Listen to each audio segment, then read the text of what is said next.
guys. This is Laura, messing up my entrance as always.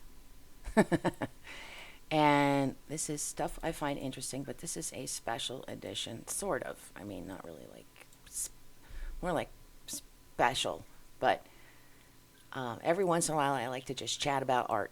I find a site that has a bunch of art, and I don't look at it, but then I pull it up and I talk about it as I look at it. So I'm looking at it in real time for the first time. Although many of these artworks I've probably seen before, actually in person, because this particular batch is from the Metropolitan Museum of Art, which I've been to quite a number of times. So some of these I'll recognize. They'll be kind of like old friends. So this is less formal than my other stuff. I'm just rambling about whatever pops into my little head.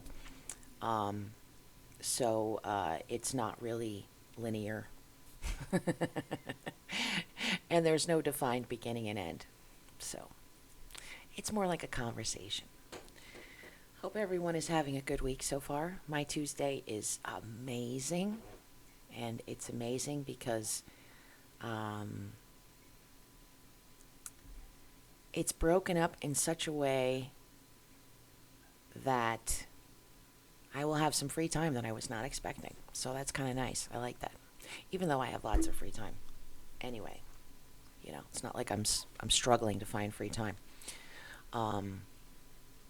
Anywho, I'm from New York. I am almost 50, as you can tell. I'm a Marine Corps veteran, and I work in a nonprofit. And that's it. That's me. There's a bunch of other stuff that's probably interesting to most people, but we're not going to get into that today.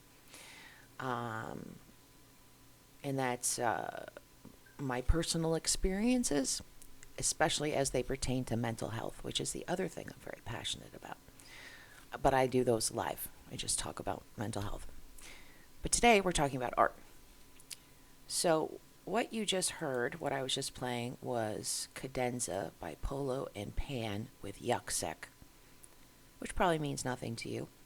But it will be in the links. If you like the song, you can listen to the whole thing. It has a nice little build up to it.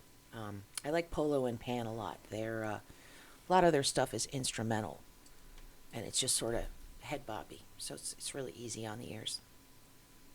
Let's get started, guys. Okay, first off, we have.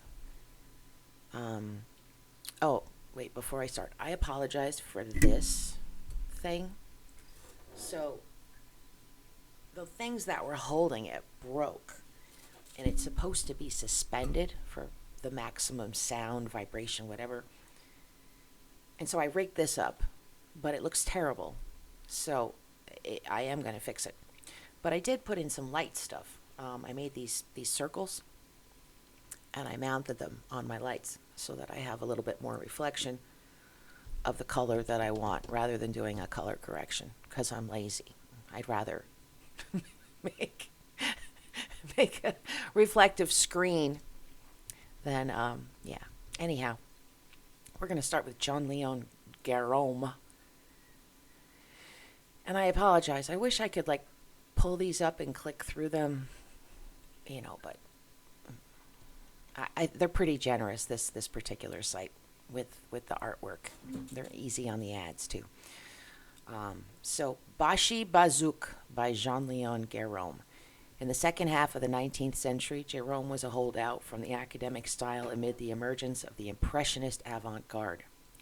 He is best known for his historic and Orientalist subjects, like this lushly rendered painting of an unpaid Ottoman mercenary, or Bashi Bazouk, which translates to crazy head. Now, if we look at these colors, this is very common with Orientalist paintings. They're drenched in color. They're drenched in texture.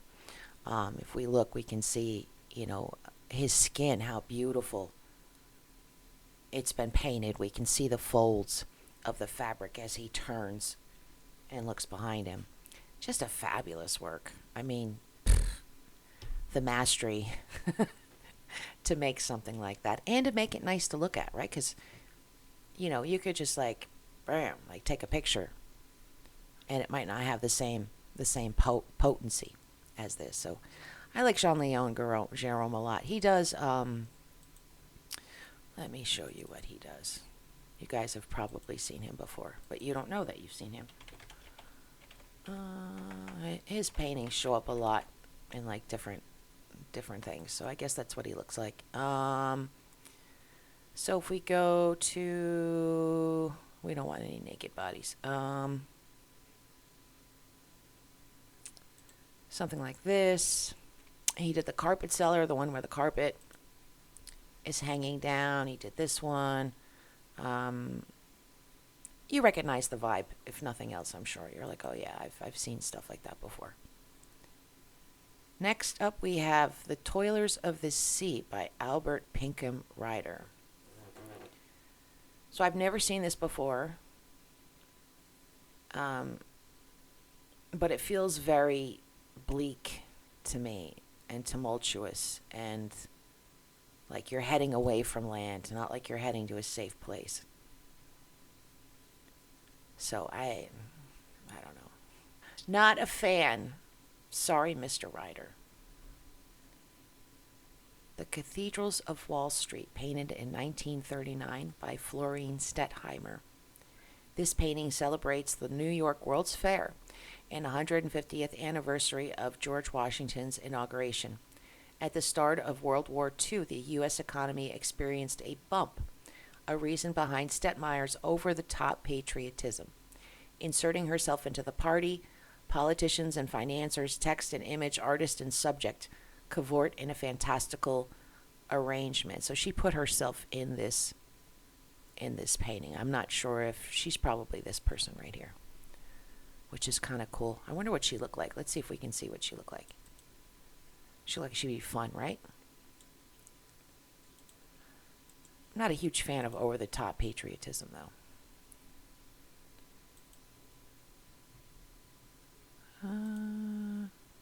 Okay, she looks about like what you would expect, I think. Got the airy dress, the bangs, right? The bangs. It always seems like those types of women always have the bangs. All right, Florine. Woman with Parrot by Gustave Courbet. What can we say about this?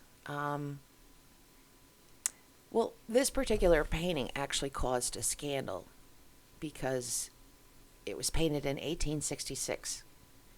She's not wearing a corset. Her hair is not properly adorned. It's done up in like a bonnet, like you would wear for nighttime. In fact, what she's wearing could possibly be a nightdress. I don't know if it is or it isn't, but it could be. And then we have the bird and the dropped, looks like an orange on the ground, and she's sort of paused. But the Academy came around and said, yeah, okay, we can get behind this. And that it inspired innovators of later movements, including Manet and Cézanne. Now, it's actually pretty, what's the word I'm looking for? Like, you see how there's a dark background and there's nothing happening in the background? That was kind of a new thing, having the subject just against, I mean, not other than like the formal pictures of like the portraits of like the king or the queen or whatever. I'm talking about, you know, like a work of art that someone has created. That was a new thing for that time. Obviously, that's come and gone. Like Caravaggio did the dark background thing, but this was a new thing, and it kind of started to lend itself to everything else becoming sort of less detailed. Juan de Pareja by Velázquez. Velázquez? Are we sure it's not Velázquez?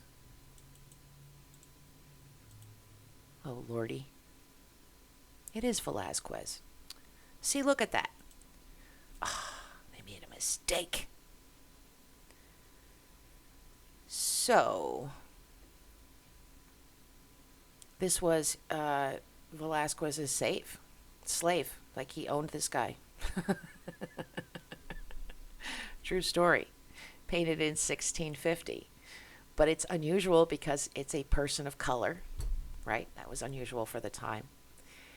And the person of color is depicted with nobility, and almost as though their gaze is that of an equal, right? When I look at this painting, I don't see someone who's bowing or looking away. I see someone who's looking very directly at me.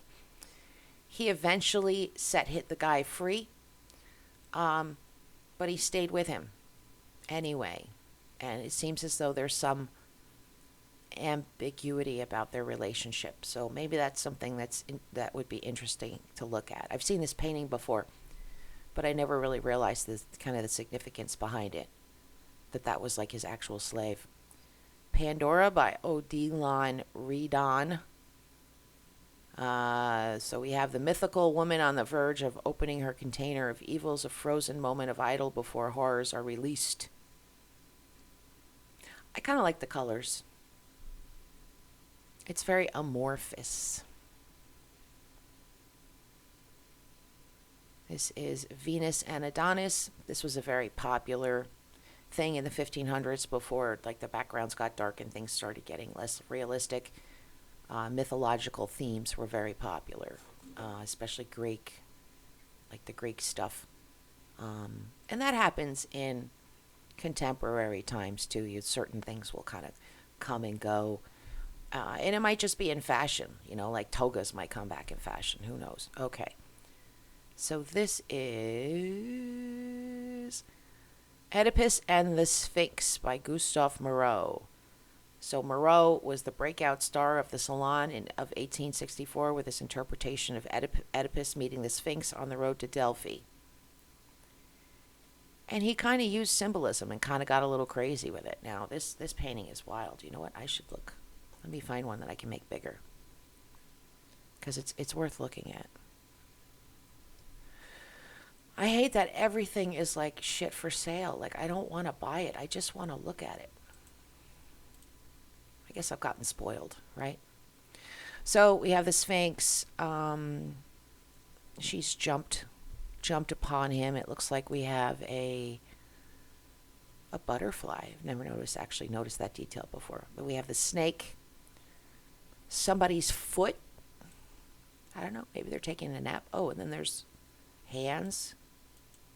Okay, maybe I don't know this myth, because this isn't seeming like familiar to me. And she's looking at him like. So, yeah, let's go back. Of course, there's no discussion of what it means.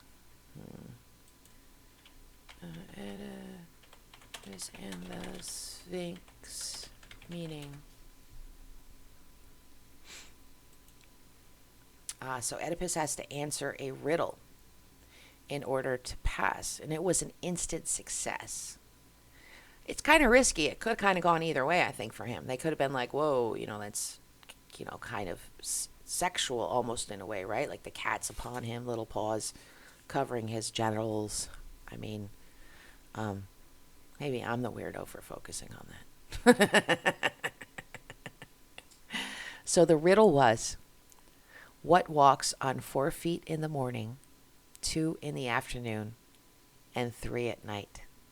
Oedipus answered, man. As an infant, he crawls on all 4s. As an adult, he walks on 2 legs.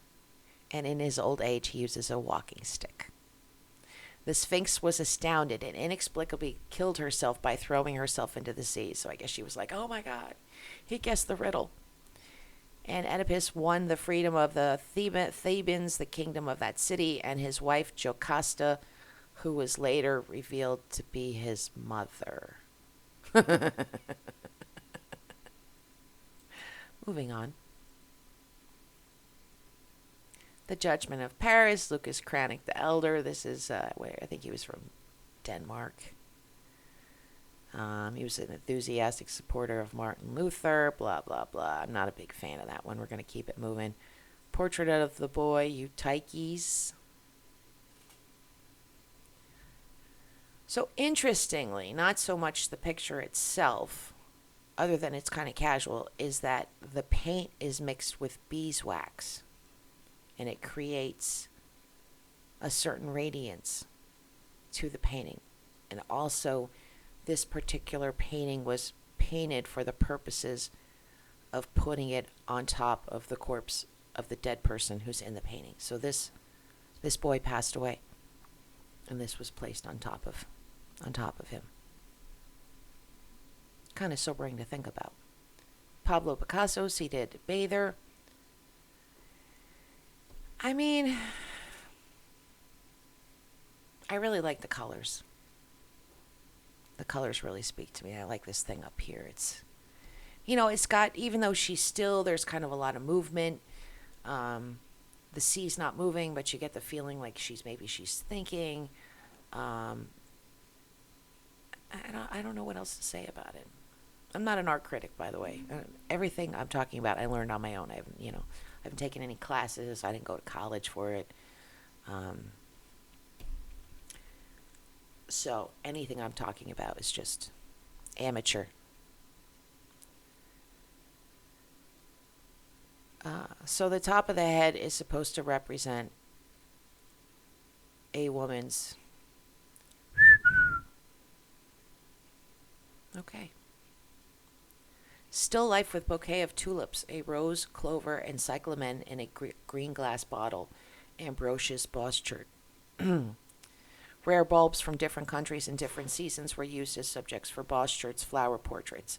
A subgenre within early 17th century Dutch still lifes, these fashionable paintings represented a national obsession with cultivated, expensive flora, in which, as it is here, artists would refer to both botanical texts and religious symbology to construct hyper-real arrangements that appealed to an elite audience.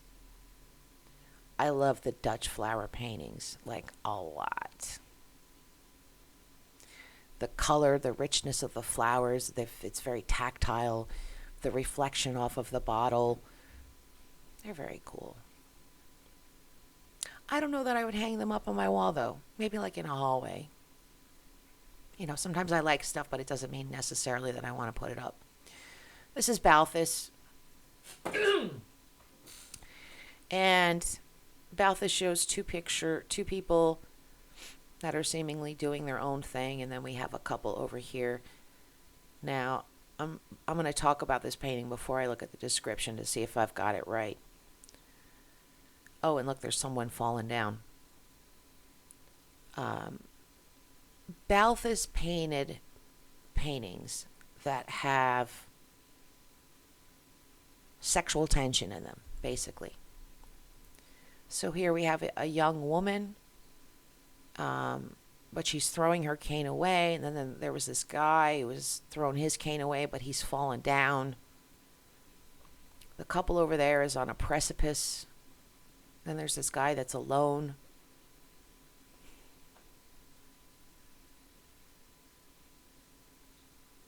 I don't know. What do you think, guys? It's a waiting area before a disaster, a nod to the foreboding of interwar Europe.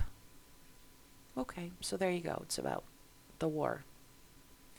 Here it is, one of my favorites. The Fortune Teller, 1630, Georges de la Tour. This is he's handing her the coin, and she's taking it, and he's looking at her very skeptically. Like, And just look at the colors, and she's got her little hand here. Is she, like, grabbing something? And she's got her hand here. Is she grabbing something? So he's being robbed by two of his friends while he gets his fortune told. So it says it's one of art history's great crowd pleasers. Okay, I guess I'm predictable. And yeah, the little sidelong glance. This particular style was very popular then, to have like sort of a sheer fabric with the tops of the breast exposed. Not much different than today, except we don't wear the whole shebang. Portrait of a Cardinal by El Greco. He was commissioned to paint this. I really like El Greco, though. I like his colors. And there's a piece of paper at his feet. The Cardinal appears imprisoned in his costume, possibly the Grand Inquisitor. He is the subject of deep psychological inquisition himself. as El Greco's pictorial decisions allow insight into both the sitter and the times. Nobody expects the Spanish Inquisition. Sunflowers by Van Gogh. And Van Gogh gave this to Gauguin as a gift. Here, I painted this for you. Look, he signed it, Vincent, 1887. Beautiful picture, the colors, the texture. Soap Bubbles by Jean-Baptiste Simon Chardin. I mean, what is there to say about that? That kind of got common, like showing people doing everyday things like playing games, leaning out their windows, talking to each other, hanging out at the water pump. That was sort of a thing for a while there. Peter Bruegel the Elder, he always shows up. There's the elder and the younger. The flattened sort of people, the weird perspective. This is like all of his paintings kind of look the same. Aristotle with a bust of Homer by Rembrandt. Just astonishingly subtle. Like it's not showy at first. You look at it and it's not like it jumps out at you, right? But then you notice the ring on his finger, the buttons on his lapel, his hat, the wood in the background to the left, the way his hands are, the light on his face. It's just, well, I mean, it's freaking Rembrandt. There's a reason why he's Rembrandt. But just fantastic. Fantastic painting. Miracle of the Loaves and Fishes, Tintoretto. Religious themes, always a big hit in the painting world. Tennis at Newport by George Bellows, 1919. Looks like he was another one who painted boxing matches. He painted stuff that was impressionistic, that had movement without detail. Gertrude Stein by Pablo Picasso. You can feel this woman is thinking. Like, you can feel it, right? She saw in him a kindred spirit. We're speaking of Gertrude Stein of Pablo, a revolutionary figure whose genius was bound to be recognized. More than a likeness of a crucial benefactor, Stein's portrait signals the beginning of Picasso's transition towards the stylistic breakthrough that would cement his place in art history. All right. The Golden Age, yeah, blah, blah, blah. The Beginning, Max Beckmann. German World War II, moody. There was a lot of moody German World War painting. And then, of course, there would be, right? There was a lot of bad stuff happening. This is just after World War II, the aftermath. And I believe he was, he was labeled a degenerate artist by the Nazi Party. He fled Germany in 1937. He did this a year before he died. He was not a fan of humankind, it would seem. Portrait of a Young Man by Bronzino. I dig it. He looks introspective. 1530. It's very ahead of its time, I feel like, in its lines. It's not as fancy, all right? You know, like the whole surface of stuff isn't covered. And then as we look closely, we start to see the ruffles. The ruffles on his shirt, the way his fingers are kind of splayed out. Terrace at Varennes. Okay. The Crucifixion. Lots of religious stuff. The Vision of St. John, classic El Greco. Everybody's stretched out. Annunciation Triptych. Okay. Philip Guston. All of his paintings kind of look this way, basically. And they're supposed to be disturbing. It's supposed to make you feel stuff like, Like when you look at this, you can, so he's smoking a cigarette, right? And and it's dark outside, so you can feel the heaviness, the weight of thought. And the dim single bulb and the clock would indicate, someone who is in a better room, whether through economics or choice. Madam X by John Singer Sargent, he had to paint those straps on because people got too offended by her naked shoulders. Go figure. Self-portrait, Rembrandt. I love how he captured the look in his own eyes.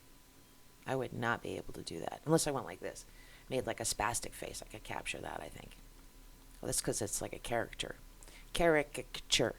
Young woman with a water pitcher, 1662, Johannes Vermeer. This is kind of a bummer of a list. I'm not really digging it. That's, what's that guy's name? Oh, that's it.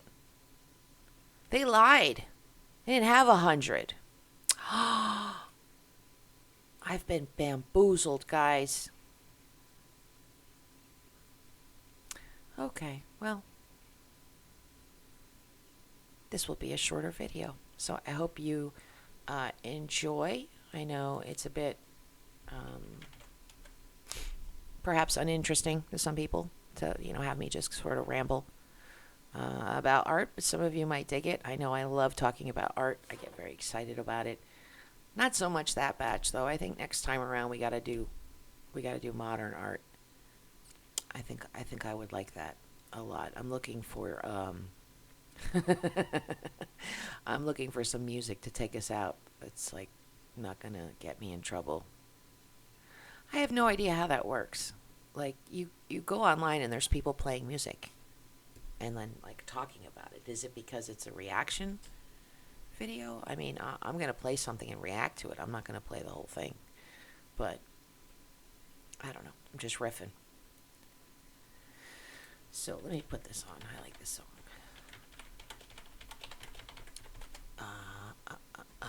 So this is one of my favorite songs. Lost Journey Matter. I hope everyone has a wonderful Tuesday. I'm going to eat some breakfast.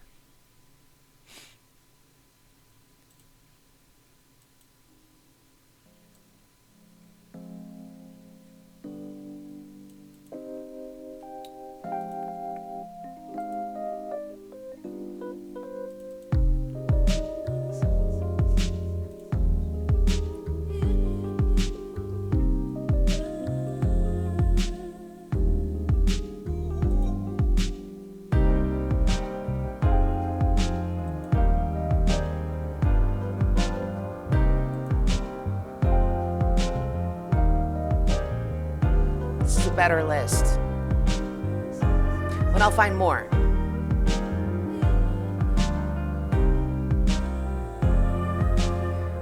This is Emancipator, Time for Space.